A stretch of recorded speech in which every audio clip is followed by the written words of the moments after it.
Hi, welcome to a special episode of the Gentle Knitter Podcast. My name is Nicole and I'm coming to you from Ottawa, Ontario. Today is Thursday, April 2nd.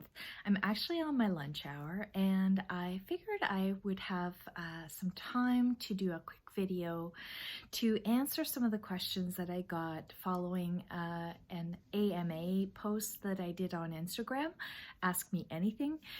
And yeah, I just gathered up a bunch of stuff. I don't think I'll have time. I know I won't have time to answer all the questions, but I will go through a bunch today, and then hopefully in the not so distant future, I'll keep recording them.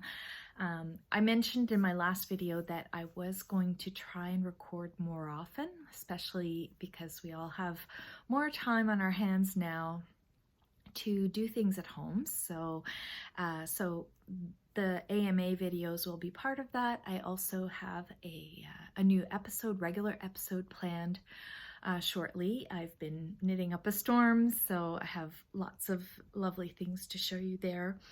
But let's just jump right in because I don't have a ton of time, and I've written down the questions here. So yeah, so let's just go right into it. Tink Hickman asks, what is your favorite sweater and shawl design to knit? Well, if I were to answer in general terms, I would say I love to knit super simple cardigans. That's mostly what I wear, and super simple shawls. I like a triangular shawl. I like a shawl that has garter. Garter is a big, a big favorite of mine. I like it when there's a little bit of lace, especially if I'm going to do a shawl in kind of a rustic-y yarn. So those are like generally the parameters of my favorite types of things to knit. If I get into more specifically examples of that, well, the shawl I'm wearing is a great example of a kind of shawl that I love wearing. And I've shown it before, but a long time ago. This is the Bright Star shawl. I'm going to angle it because with the window, it might be easier to see. It is a gigantic, huge shawl that is, I think the construction is what's commonly like called a Faroese style shawl. And it has like a really beautiful geometric, very simple lace and tons of squishy garter. So of course that makes me love it, and I also really love the blue color of this yarn. The yarn is Briggs & Little, which is a Canadian company, and they produce really beautiful, very inexpensive, very durable, and like a workhorse yarn. And oftentimes these yarns will have a lot of heathering of color, which I love. And it's just a really great yarn company. They really make beautiful things. They're also a mill that spins yarns for a lot of other maybe smaller yarn companies, and so a lot of the kind of farm yarns that you see around here are actually spun at the Briggs & Little mill. They're actually in New Brunswick, which is where I'm from, and yeah, they make really great yarn. So the Big Star shawl by Julia Billings Woolen Flower. I love this shawl. It's my perfect like throw on at home kind of cozy shawl. As far as cardigans go, one of my very favorites, and I've talked about it not that long ago, is my Albini cardigan. And it is a very basic, very plain cardigan, but it has a lot of lovely little details. Like there's braids that happen at right before the before the hem, and the back has a split hem, which is cute, and it fits really wonderfully. One of the things I love about this pattern, which I didn't mention, it's the Albini cardigan by Arlan Such or Suc. I'm not quite sure how to pronounce her name, but it's a raglan, but it actually has the starting point of the shoulder there's quite a lot of stitches dedicated to the beginning of the raglan shaping. So you end up with more fabric here, and I find that a lot of raglan sweaters, when you start the neck, the amount of stitches dedicated to the shoulder are really, really narrow. So you get this kind of very pointed shoulder here, and that is just not enough fabric for my shoulders. I find that cardigans that are made that way are always falling off my shoulders. But this one doesn't do that at all. It fits, it just sits on the body so well. And it's just a beautiful, beautiful sweater. The yarn is extremely special. Can you see all those colors in there? When you stand it back, it looks like kind of a sagey, greeny gray, but up close, there's like a million colors in it. It is a yarn, very special yarn. It's Alice Starmore. I think it's her 3-ply. It's the kind of worsted weight version, and I had bought a bunch of that to make a really, special sweater. I have pretty much all of Alice Starmore's knitting books, like the original versions, and I always dreamt of just making like a heavily cabled Aran sweater, and I had tried several different of her designs over the years with this yarn, and somehow I just couldn't make anything work. I just felt like the beauty of the yarn was getting lost in the pattern. So yeah, this ended up being like the perfect use for this yarn, because it's just so you can really appreciate how mottled and how rich the yarn is. But yeah, so this would probably rank as one of my all-time favorite cardigans, and definitely a pattern that I would love to knit again. Surly 808 asks, how or when did you learn to knit? So I learned to knit probably, I was in my mid to late 20s, so over 20 years ago. And I guess my mom had showed me how to just do basic knit and purl when I was a kid, but it didn't really stick. And she's not really, at the time, she wasn't really a knitter, so she knew how to do things, but it was not something she did as a pastime. My mom was more of she did a lot of sewing and quilting. But when I was in my mid-20s, I was visiting a cousin of mine in Halifax, and she was in university at the time, and she was a knitter and had these beautiful colorwork mittens, and I couldn't get over the fact that she had made them herself. And I was just amazed, just blown away. They were, Nordic style colorwork mittens. And she was like, oh no, it's not hard at all. Like you could definitely learn how to do this. So that just sparked my interest. And so how I really learned is I took a class at a local yarn store that's no longer in business here in Ottawa.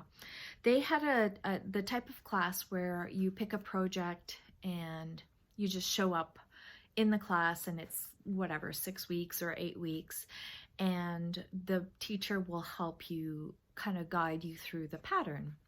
And a lot of people, and it was for beginners, so a lot of people had scarf projects and hats and fairly simple things, I really decided I wanted to maximize my time in the class. So I actually asked if I could learn how to knit socks, and I wanted them to have some color work, so I would learn how to do that also.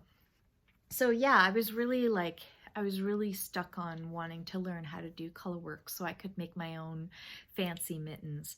And socks I chose because I figured they're small, but I knew enough to know that socks incorporated a lot of techniques. So I figured this will, I will be able to quickly get to the steps where I will have to learn a new technique, a new skill. So they were thick socks, like probably worsted weight or DK weight, and they had a very, very simple color work band at the top, but nothing, it was probably like a simple XO pattern, something like that. And it was great because I learned how to read a pattern. I learned how to, cast on, work in the round, knit and purl. Then when I got to the gusset, I learned how to work back and forth, and then do decreases and short rows and picking up stitches. I mean, a sock really is like a microcosm of a lot of knitting techniques. So that is kind of in a nutshell the story of how I learned to knit. And honestly, after that, I just basically trial and error learned how to do a bunch of other things. At the time, internet wasn't really a thing. YouTube didn't exist. I did have also a colleague that was an incredible knitter, and so once we started, we would have lunch hour knit dates. Once I started sort of doing that with her, I was a little more advanced, and so I was able to kind of get her advice on how to knit lace. I was very intimidated about lace knitting. I was intimidated about certain techniques like toe-up socks, that kind of thing. And she helped me a lot. So I don't know if you're watching, Judith, but I definitely credit you for giving me, helping me along in learning some more complicated things. I think I remember talking about, how do you do, oh my God, what's the technique?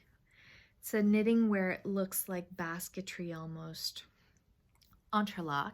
So I learned entrelac, and actually she is the person to blame for my spinning addiction, because not only did she just keep talking about spinning and telling me that I would really, really like it, but she also told me one day, hey, guess what? I saw this spinning wheel at a flea market, and it was only $40. You really should go pick it up, even if you don't want to learn how to spin right now.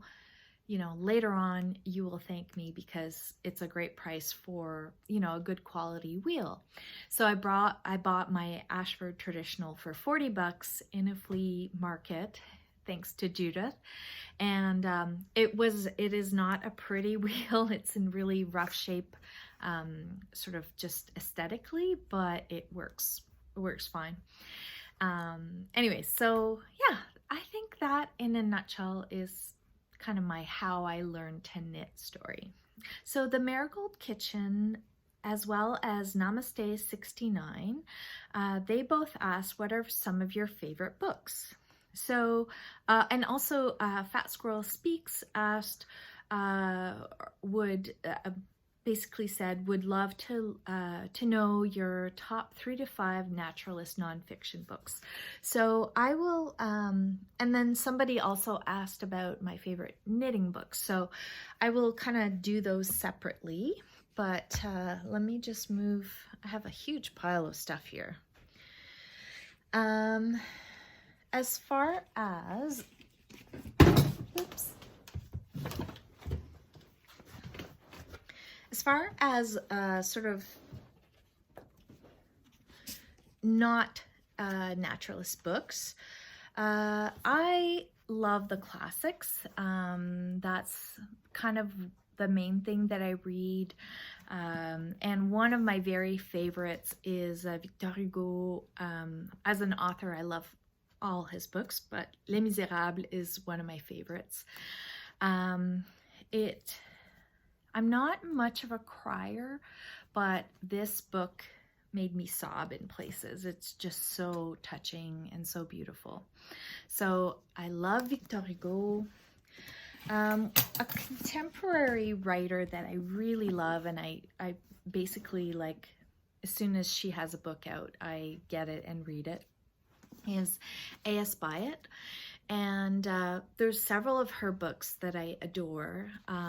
This one is wonderful. It's called The Children's Book, and it is a really fascinating mix of sort of what was happening right before the First World War, but through the eyes of these children that are part of a big family, and the mother is a writer of fairy tales, and the stories, so there's a kind of a blending of the main story as well as her work, like the mother's fairy tales, and they really inform the other. And there's a lot of kind of, it's fairly dark, but really, I just love Byatt's descriptions of things. She just really sets a mood and a time and place, and there's a lot of weirdly quirky characters. She reminds me a lot of Iris Murdoch. I think she is she was a big fan of Iris Murdoch, and I am a fan of Iris Murdoch too. So if you like that kind of, it's always, set in England, and yeah, there's just, there's a lot here. They're usually pretty thick and meaty books, and I really, really enjoy her writing. Another artist that I absolutely adore is John Keats, his poetry, and he is another one that it makes me cry because it's just so beautiful. And one thing that I really love to do when I'm reading Keats is to read it out loud to myself. I don't know why, but it just really helps me to savor every word, and I don't know, I just get a lot of emotion out of reading this to myself out loud, which I know is weird, but anyway, adore John Keats. And I also really love the movie Bright Star, which is kind of a fictionalized account of his life and his love, I don't want to say affair, but the love of his life, Fanny Brown, and it's a beautiful movie by Jane Campion. If you haven't seen it, check it out. It's absolutely, aesthetically, it's really gorgeous, and the acting is amazing. Another book that is not fiction, that is mostly what I read, and I do read a lot in French also, but another book that is really important to me is Women Who Run with the Wolves. And so it is myths and stories of the wild woman archetype. So it's all kinds of different folk myths of wild woman archetype. It kind of relates it to, it gives you insight on just being a feminine soul on this earth. And I don't know, I really, this book resonates a lot with me, and a lot with the things that I not need to work on necessarily, but the parts of myself that I maybe sometimes neglect. And when I read this, I feel inspired to be a little braver, a little bolder, a little less worried about what other people think. I don't know. This book is important. It's hard for me to put into words why, But if you haven't read it and you do enjoy, you know, folk tales and mythology and archetypal Jungian type of stuff, you might really enjoy this book. The last book I wanted to mention in terms of fiction is a book called The Temple of My Familiar by Alice Walker. Alice Walker is one of my all-time favorite writers. She wrote The Color Purple. That is also another absolutely stunning book. But I don't know why. Temple of My Familiar is kind of like magical realism, and it just, again, another book that made me cry and just meant so much to me when I read it. I read it a long time ago and I should really, really revisit it. But yeah, Alice Walker is a beautiful writer, so I really enjoy her work. In terms of the nonfiction natural history books, I do a lot of that kind of reading for work. So at home, I tend to not read that many nonfiction natural history books, although I love reading about that kind of stuff at work. But there are a few that are maybe a little more related to my naturalist side than my kind of work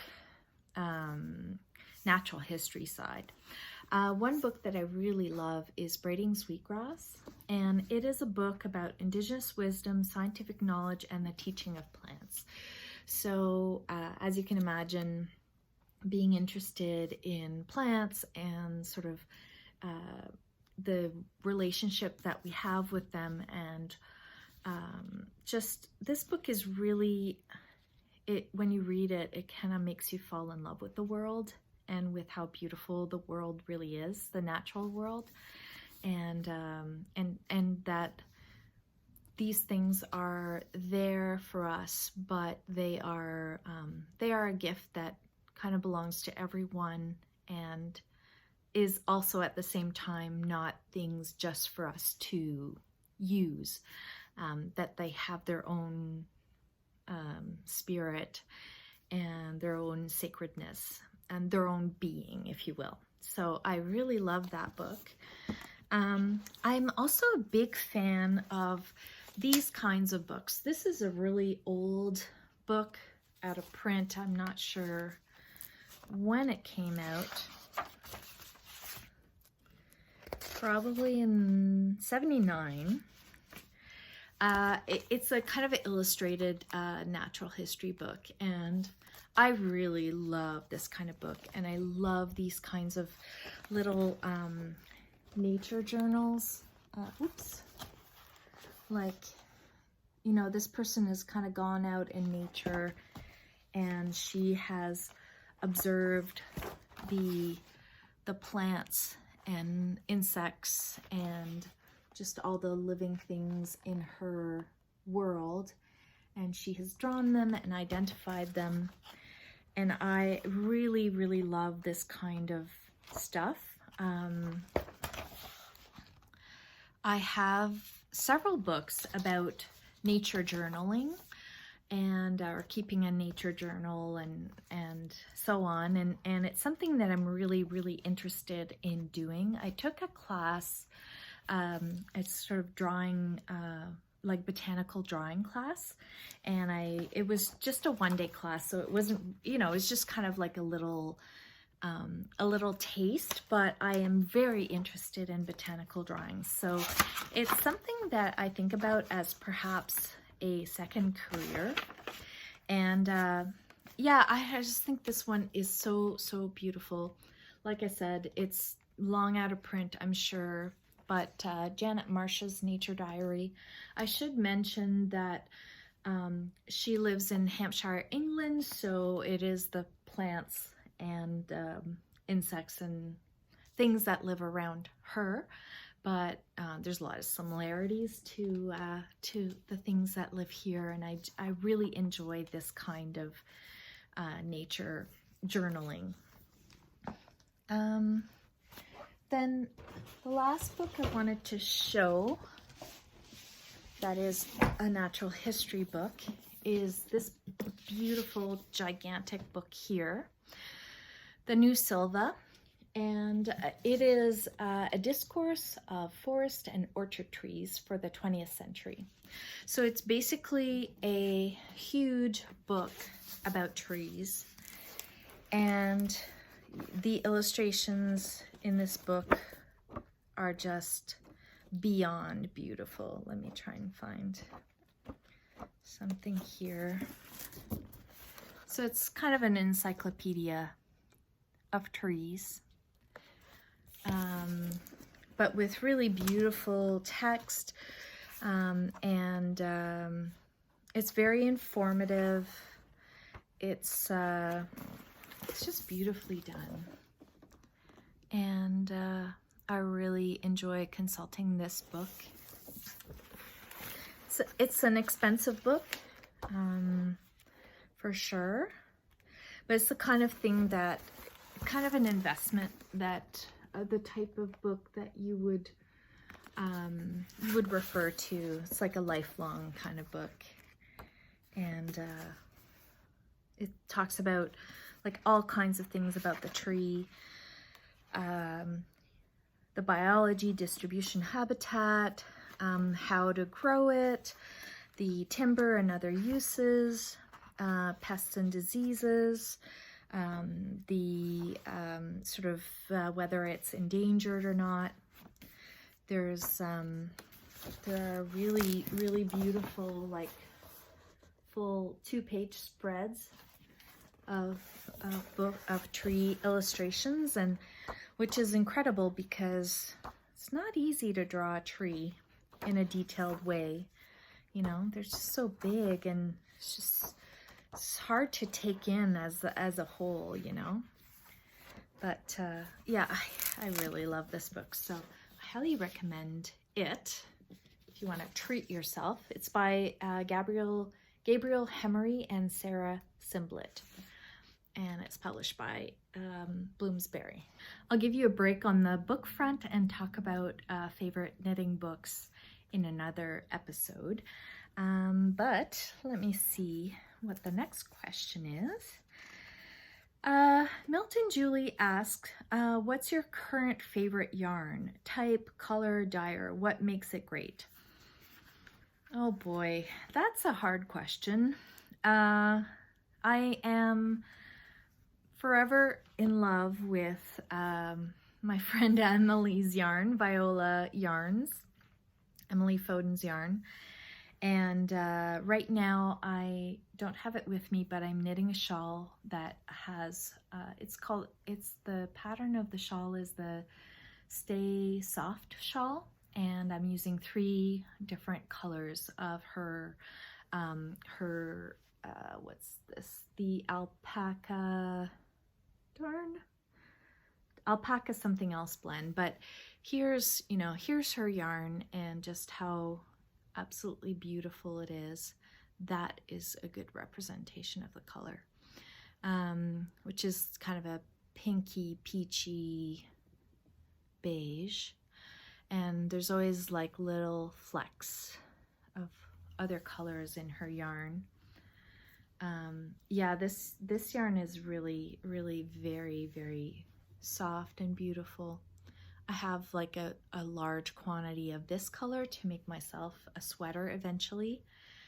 A little bit like my Alice Starmore, I kind of find this yarn so precious that I'm having a hard time finding the right pattern for it.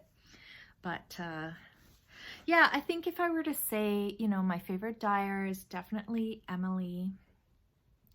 And my favorite type of yarn is a rustic yarn that still has, softness, that's still got a beautiful squish to it. And I love a finer yarn for garments, things like that, shawls. But yeah, it's really hard. I have a hard time answering that question because I love so many different types of yarns that to nail it down to one is really tough. And I know I talk about Emily all the time, and she is definitely sort of one of my favorites, but there's like so many other dyers that I really love. I mean, I love Riverside Studios. Catherine, she's local to me, and she does really, really beautiful yarns, more in the kind of, you know, hand-dyed superwash vein, but her color sense is gorgeous. And she does, like this shawl here, which I will talk about a bit later, is done in her yarn, and this is a non-superwash BFL base, and I really love that yarn. I love Paul of Urso Yarn Company. She does absolutely beautiful yarn, and she has quite a few non-superwash bases, so I would encourage you to check her out. Some other yarn dyers that I love. I think somebody else asked me this question, but I'm just going to jump in here and talk about my favorite dyers. I love Woolly Mammoth Fibers. I only have this one skein of hers, and it was actually given to me by a viewer, and I was so appreciative. It's really, really pretty. This is her natural sock, and it's 50% BFL, 50% Cheviot, and it's a non-superwash, naturally dyed. She really is great at getting really interesting colors and interesting color mixes from natural dye, which is, I think, something that's quite difficult to do, but I really love her work. And then I really love also Gregoria Fibers, similar in that she also gets these really pretty colors and does some really beautiful mixes that are kind of a bit more speckled. This is her woolly socks base, and it's 85 wool, 15 nylon. I don't know what kind of wool it is. It's very, very soft and just beautiful. The halo on that is absolutely gorgeous. The color is called Thyme, and this was also dyed with plant-based dyes. So yeah, Gregoria Fibers, another favorite of mine. What Viv does asked, what hen knits do you wear the most and why? So I already talked about my Albini cardigan and my Big Star shawl, and I kind of glimpsed, I showed this shawl here, which I wear all the time. It's the Together shawl by Sophia Kamaborn, and I love this one. It's super charming. I love the teeny tiny baubles. The yarn is beautiful. It's very, very soft. The yarn, like I mentioned, is Riverside Studios BFL. And this one is like just a perfect size. It's the kind of shawl that I actually wear mostly as a scarf. And I made a little modification I'll just mention quickly. I actually added a wide garter border to the shawl, just because I love garter. But that's one that I wear a ton. The other one that is probably my most worn garment is my Woodford's cardigan. It's a little, I apologize, it's quite crumpled looking, and it's only because it was in my to wash pile, and I mean, it's not like gross dirty, but it's just, it needs kind of a freshening up, because, you know, eventually the ribbing and all that gets a little tired looking, and it needs a good depill. But I really adore the way this fits.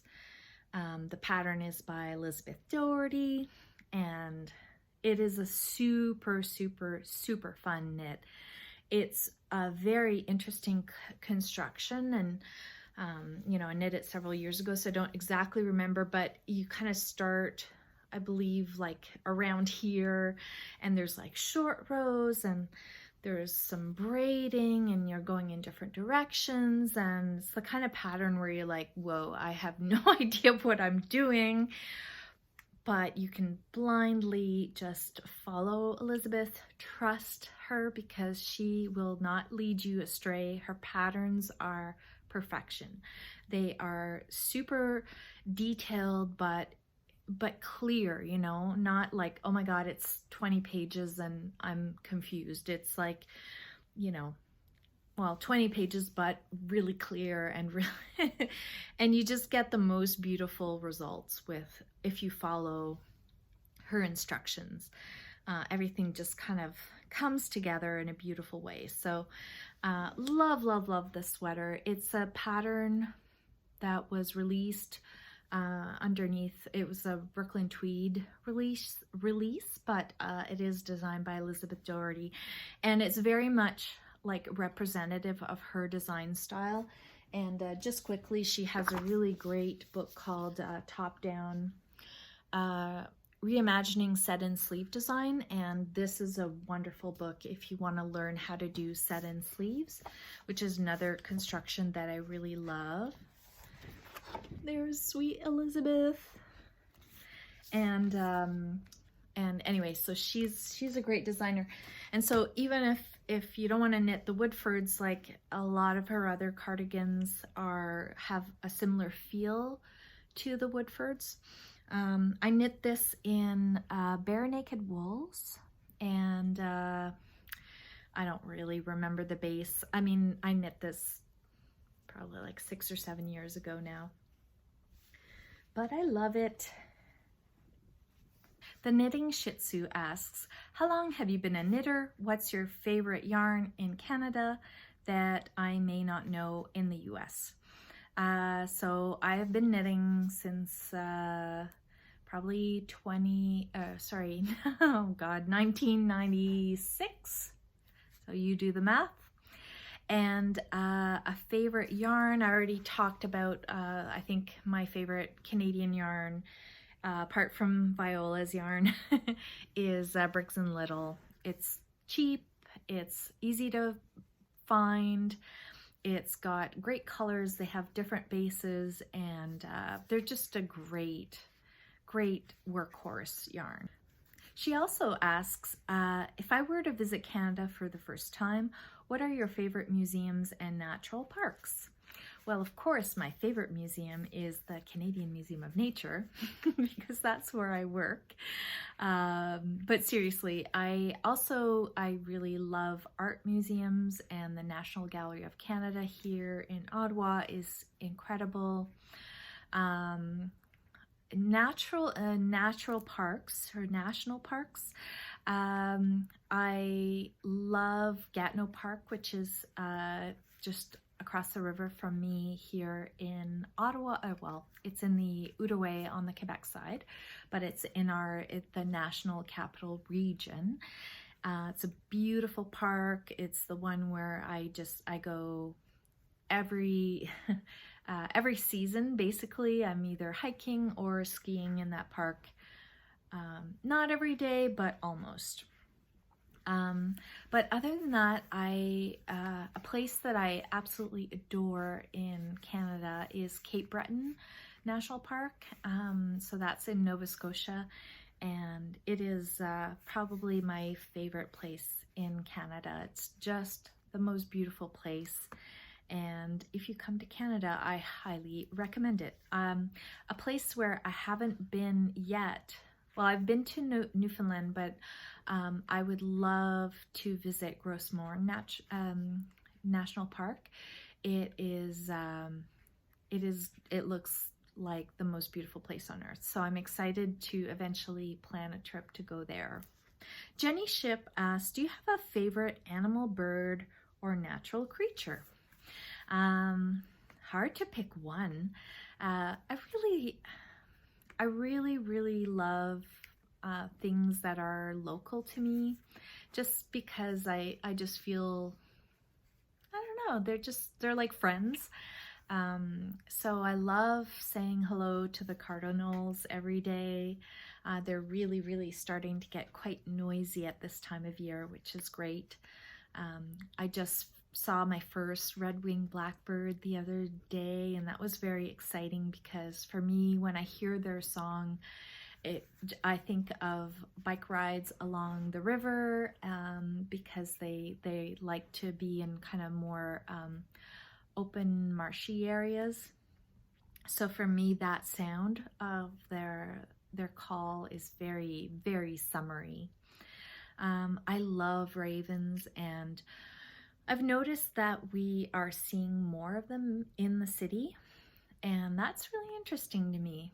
I don't know, there's just something really majestic, mysterious. I don't know why I love ravens, but I really do. I think they're beautiful, and they're a little more elusive than crows, and they're very intelligent. Actually, a book that I didn't mention that is a great natural history book, Amy Beth, is The Mind of the Raven. That's a really, Bernard Einrich, I think, is the author. It's a book about the intelligence of ravens, and it's really fascinating. I learned a lot when I read that book. So yeah, I guess that's a whole bunch of birds. But you know, I love all creatures, great and small. Christina Leontina asks, who are your favorite designers and what kind of garment do you like to knit?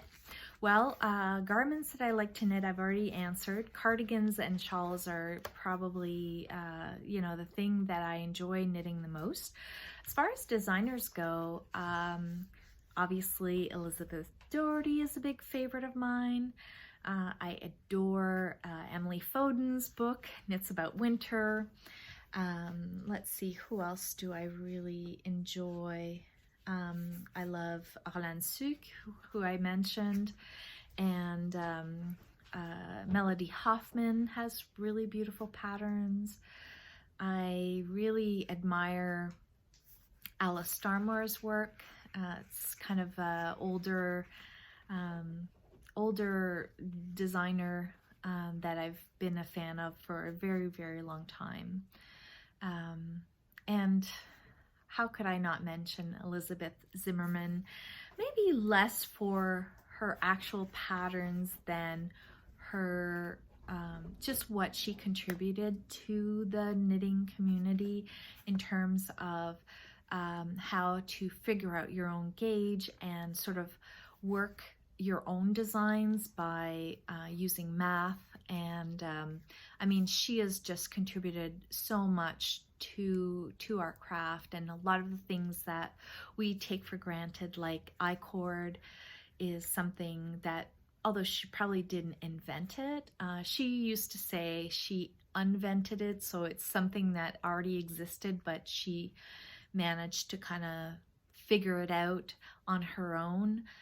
She kind of coined the term I-cord, and for those of you who don't know, I-cord actually stands for idiot cord, because she's like, it's so easy to do that even an idiot could do it, which, you know, is not really PC nowadays. But she was a really hilarious and inspiring, spunky, but also gentle person. Like I obviously didn't know her, but I have, I think I brought a couple of examples of her work. Oops. You should see the crazy pile I have here.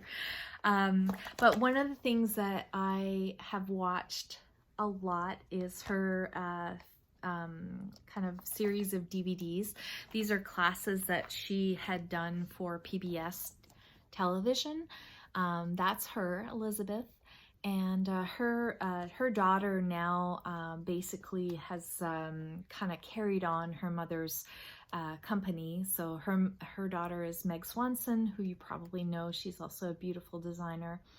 And so this series of videos is Elizabeth basically talking about knitting techniques, but in a really funny and charming way. I love actually putting these on and watching them. I just feel like I'm hanging out with Elizabeth when I do that. but she was a huge proponent of natural wools, woolly wools. She felt like anybody can wear wool, even babies, and she's very opinionated. So she has several really great books, one of them called The Opinionated Knitter.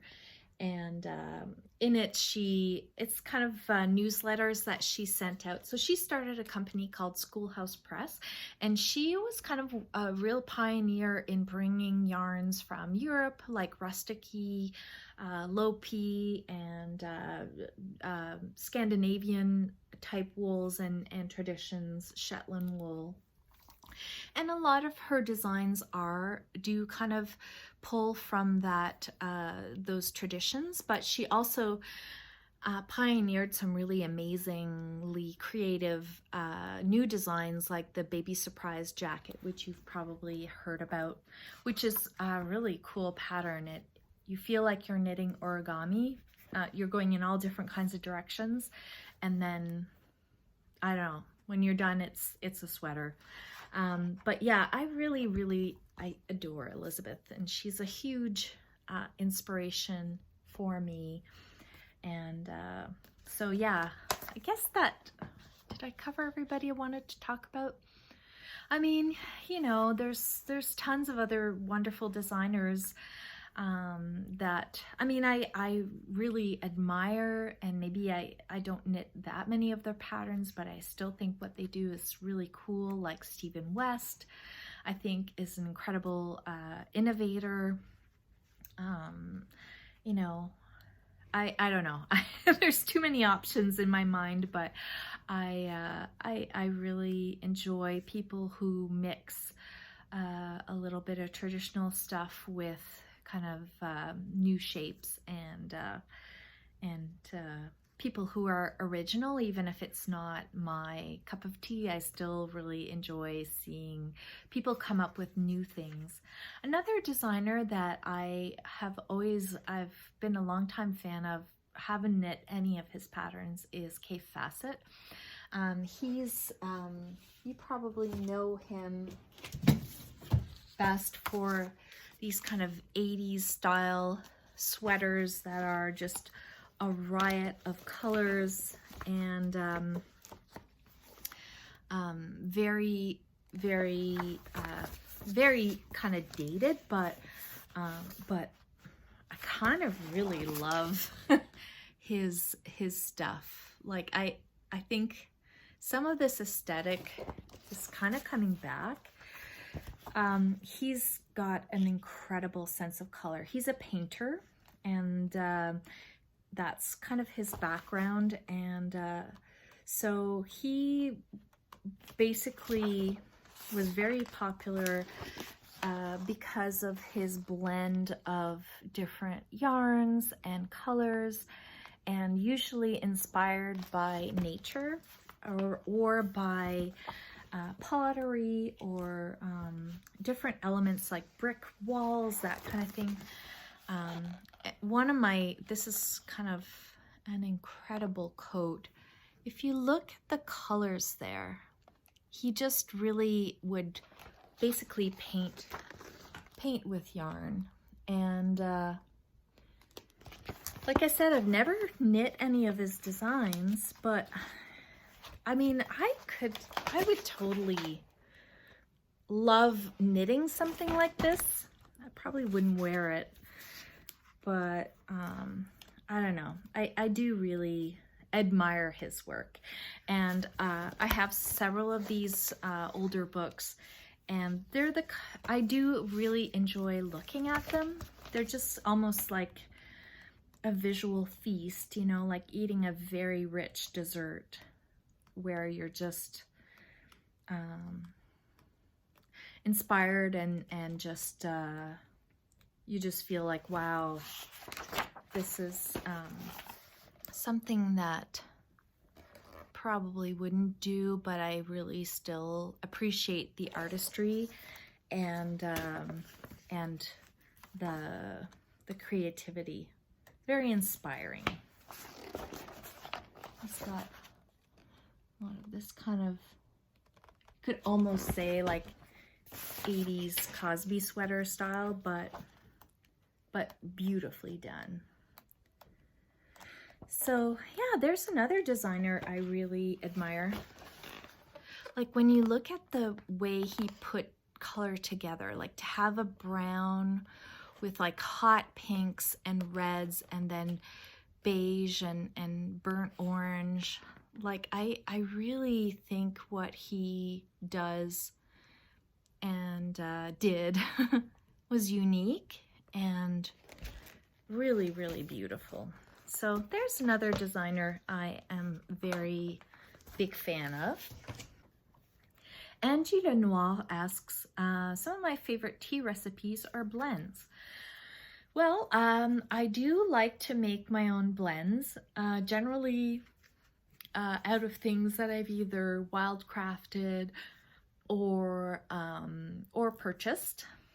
What do I like to put together? I like really soothing, kind of delicate herbal teas. So I love linden. I like chamomile, lavender, rose petals. Yeah, those are things that I often put together. I love milky oats. I love nettle, the mints I really enjoy. So I kind of throw things together as I do make specific blends, but I kind of like to just throw things in. I love fennel and fennel seed, so I like anything licoricey I really, really enjoy. As far as like bought things, there is one that I wanted to mention because it's kind of like my obsession in life, and and the day that they stop making this tea, I will be very upset. But so this is a pre-purchase blend, and I have tried to kind of recreate it myself, and I have not been successful in really getting the actual flavor of this tea. And you know, I don't know if it has flavoring in it. No. Oh yes, natural flavors. So oftentimes when you drink a herbal tea, like a David's tea or whatever, that has a lot of flavor to it, it's because they've added, you know, it is natural flavors, but it's like concentrated flavoring. So it's very difficult to reproduce that by mixing your own herbs. But this one is a blend of roasted chicory root, carob pod, spices, cocoa shells, natural flavor, ginger root, licorice root, and cocoa. So it's a chocolatey chai. And what I love about it is that a lot of chai mixes have a lot of clove in it, and I'm not a huge fan of clove. This one only has like the smallest hint of clove. It's very gingery, which I really love, and it's very chocolatey. So it really has like a good chocolate flavor. So if you want something that's warming and feels almost dessert-like, but it's not sweet, there isn't a sweetener in it, which is another thing I really like. I absolutely love this. And when I go to the grocery store, I will buy them out. I have a huge stash. I've got probably like, I don't know, 10 boxes of this stuff, because I don't trust that they have carried it for a long time now. President's Choice is kind of a supermarket brand here in Canada. There's a chain of stores called Loblaws, and they make the President's Choice kind of label, and I really, this is my obsession. So please, President's Choice, don't stop making the chocolatey chai. Autumn Danae asks, top 3 favorite indie dyers. I think I already covered that, so I'll skip the question. Spin Grope. She asks, how are things with the mushroom knitting? Things are a bit stalled. I am definitely haven't forgotten my idea, and I am still very much interested in in developing patterns for knitted mushrooms, different species of knitted mushrooms. So I will get back to it very soon, but I haven't really done much on it so far.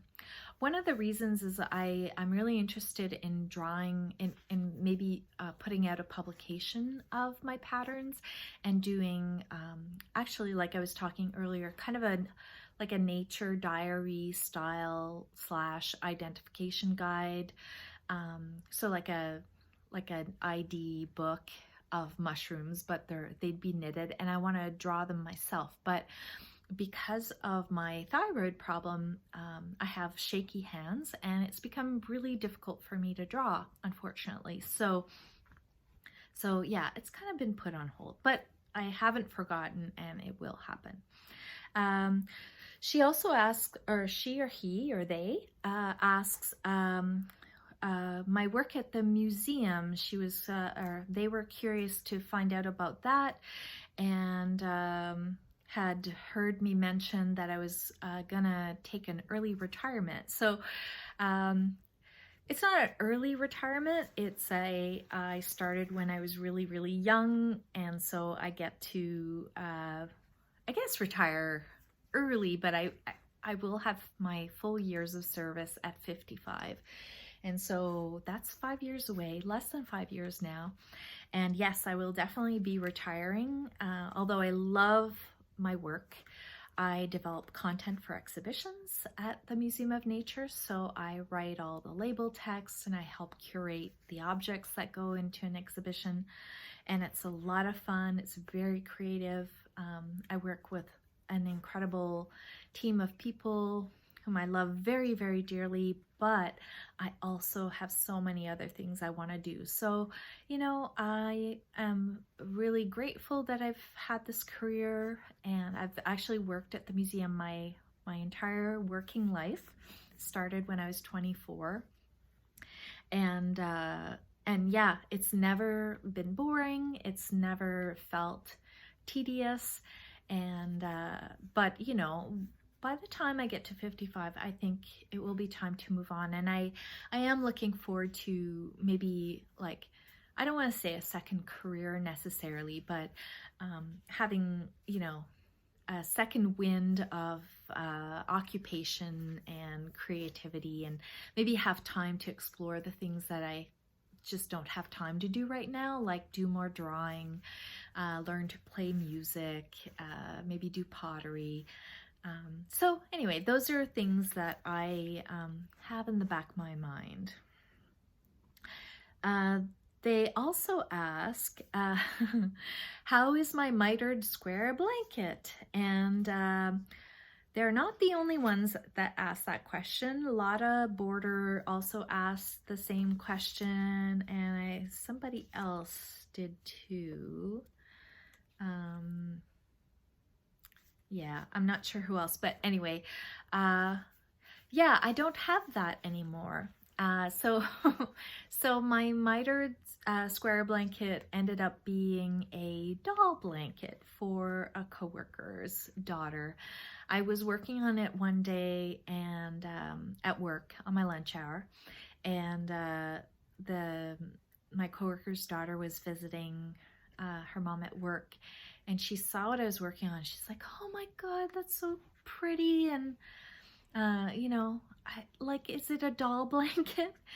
And I was like, "Yeah, doesn't it look like it could be a doll blanket?" "No, I'm making a human, person-sized blanket." She's like, "Oh, okay, cool." And she was really interested in how I was making it. And then I got home that night, and I thought, this is the perfect doll blanket. And maybe I don't want to continue working on this. Maybe I just want to cast it off and let it become a doll blanket. So that's what I did. So I don't have it anymore. But I've been told that it's been put to very good use, and that makes me really happy. it was a way to use up a lot of superwash yarn scraps that I had, and although I still I still buy some superwash yarn to make socks and that kind of thing, and I have some special skeins that that I don't know what I'm going to do with, but probably end up putting them into shawls. It's not my preference. Absolutely nothing at all wrong with superwash yarn, but just not the thing I enjoy the most in terms of working. I prefer a more rustic type of yarn.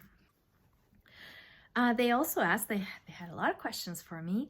Am I bilingual, and do all Canadians learn French as a second language? Yes, I'm bilingual. My mother tongue is French, so I grew up, my family spoke French exclusively at home, and I did all my schooling in French, and I would say that now my life is a lot more bilingual in that I speak English at home with my husband because he is not Francophone, he's Anglophone. And not everybody learns how to speak both languages here in Canada, although a lot of people do learn a second language. They'll learn English or French depending on where they live. Here in Ontario, most people are English speaking, and a lot of people go to French immersion schools, so they learn French. And in places where there's a close connection with English and French communities, you will get a large part of the population are bilingual. I would say it's probably a much higher percentage of Francophones that actually can speak English than the other way around.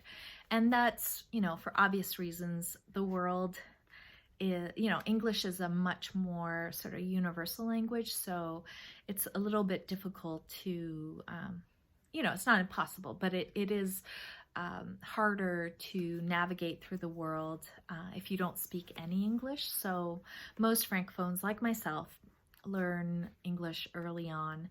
I did not do English immersion.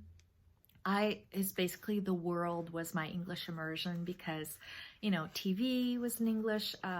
We had a neighbor when I was little, they were Anglophone, and so I was best friends with their little girl, and so I don't remember learning English. I feel like I've always been able to speak both, which is probably why a lot of people don't realize that I am not a native English speaker, that French is my mother tongue. But yeah. So in my everyday life, I speak both because a lot of my coworkers are Francophone, and so I speak to them exclusively in French. I do work in English, like my writing work I do in English. It's a lot easier to write in English. It's not as complicated grammatically, and it's easier to get my work reviewed because most of my colleagues are either only English speaker or are bilingual. So if I write in English, then pretty much any of my colleagues can read and review my work. That's just the way it is. But I do make efforts to keep French alive within myself because I don't speak it at home. Mark only speaks English.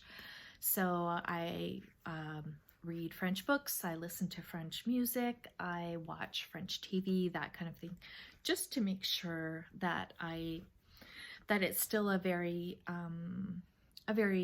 important part of my daily life.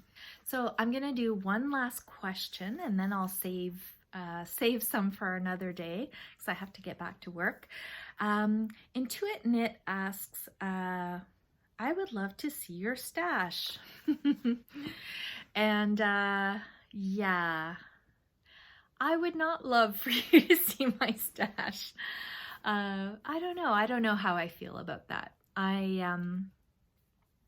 I have a pretty big stash. It's not like the biggest. I don't think it's um, as decadent as you may imagine. I've been knitting a long time, so there's a lot of really old yarn in there, yarn that I've accumulated over like 25 years. But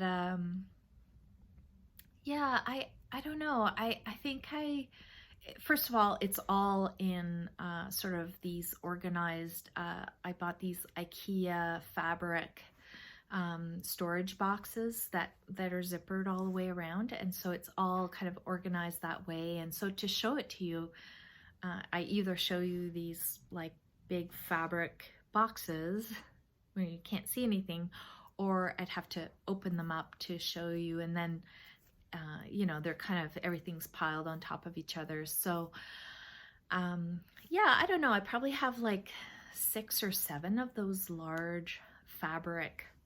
They're about like this tall, but they're probably 1.5 meters by maybe 1 meter. So they can contain quite a bit of yarn. So let's just say I have enough yarn to keep me busy for a long time. But I really do try to not buy too much yarn. I have slowed down a lot in my buying, and I will really only focus on getting things for like a special occasion, if I'm on a trip or if I go to a festival, that kind of thing. I don't tend to order a lot of yarn. So yeah, I think, I guess that's my answer to that question. I don't think I'm going to show you my stash. You're going to see it, see it as I continue to podcast and show you what I'm working on. Anyway, I really, really have to get back to work. I hope you're doing well, and I will come back soon with a bunch of other questions and look forward to that. So we'll talk to you soon.